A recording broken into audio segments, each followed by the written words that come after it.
Let's move to New York. We're already in New York and Queens, but now we're going to move to Manhattan and Brooklyn, where the NBA is suddenly fantastic.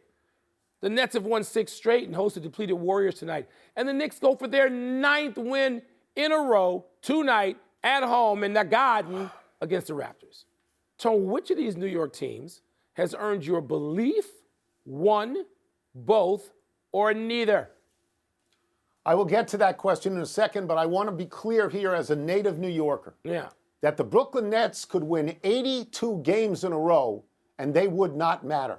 No, so if you tell me they've won really 6 in a row, nobody is paying attention. But if the New York Knicks win 3 in a row, because that never happens, if they win 3 in a row, guys on the streets are saying, you think Randall's as good as Reed? Yeah. You think Barrett's as good as Frazier? And if they've won 8 in a row, there's apoplexy in the city because they think they're going to win a championship. Remember, Mike, 2 championships all time, and the last one is probably 50 years ago. Yeah. They are starved for a championship. I believe in the Knicks to this extent.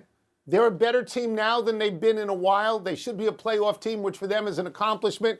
Your boy Tom Thibodeau did this one thing this was told to me yesterday by Brian Windhorst, that he plays Emmanuel Quickly and Quentin Grimes. I know you know them. Yes. Plays them about 22, 23 minutes a game because they play defense. Yeah. And as a result of their defense, the Knicks are 3rd in field goals against and 5th in threes against. They're better than they've been in a long time. That's what Tibbs does, Tony. He brings defense. He did that as an assistant coach various places, including 2008 with Doc Rivers and that championship Celtics team as an assistant. Then that earned him a job in Chicago where they got to the conference finals once and should have been in a second time, and they did it largely on defense, even though they had a spectacular young Derrick Rose. But let me give somebody else credit besides Tibbs. Jalen Brunson, who the Dallas Mavericks, maybe the Mavericks figured we can't keep him. He's going to go where his father is an assistant coach, and he's going to go to the Knicks. And I have talked to Jalen Brunson. Jalen Brunson is as self-made a player. First at Villanova, all right, where he won, and then in the pros, first in Dallas and New York, as there's been in 25 years, Jalen Brunson. All right, Jalen Brunson's name, if this continues, had better be mentioned, starting to at least, in the conversation for MVP. Because that's what he's done. Is he spectacular? Wow. Okay. Not necessarily. I tell you what, you think Luka Doncic and his flirting with 500 self would like to have Jalen Brunson back?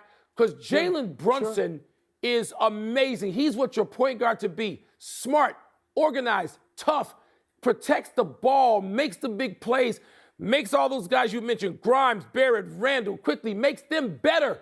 Tibbs can depend on him. Jalen Brunson, Chicago's own, by the way. Let me get that in there. This kid is great. And I'm jealous that the Knicks have him. I'm jealous the Knicks have him. I am. So the you don't Nets, trust by the the way, Nets, Kevin Durant is back in the MVP discussion. They don't matter. But you don't trust the Nets, do you? No. You don't trust the Nets. No, I don't. No. Nobody trusts the Nets. No. And even if the Nets win the championship, if the Knicks win 2 games in the playoffs, they'll get the parade. Championship. Not the Nets. They'll get the parade. Thanks for watching ESPN on YouTube. For live streaming sports and premium content, subscribe to ESPN+.